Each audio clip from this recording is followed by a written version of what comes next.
हातकणंगले तालुक्यातील पुणे बेंगलोर महामार्गावर आंब फाट्यासमोरील स्वामी समर्थ गारमेंटला मंगळवारी रात्री अचानक आग लागली। गारमेंटमधील साहित्य जळून 30 लाख रुपयांचे नुकसान झाले आहे। अजय बिचकर यांचे हे गारमेंट आहे। मंगळवारी सायंकाळी बिचकर कुटुंब बाहेर गेले होते।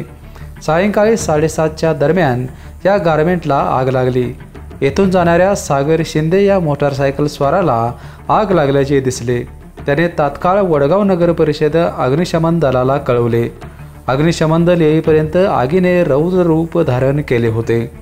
अग्निशमन दलाच्या जवानांनी धाडस करून गारमेंटमधील गॅसच्या टाक्या बाहेर काढल्या, त्यामुळे पुढील अनर्थ टळला।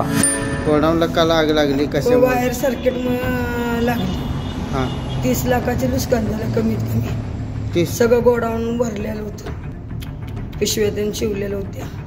गारमेंटचा सगळा माल होता, वायर नालवान पोत्यांच्या त्यां सगळ्या होत्या। या आगीमध्ये सुमारे 30 लाख रुपयांचे साहित्य जळून खाक झाल्याचा प्राथमिक अंदाज असून पेठ वडगाव पोलीस पुढील तपास करीत आहेत। बीपीएनसाठी हातकणंगलेहून संदीप दाभाडे।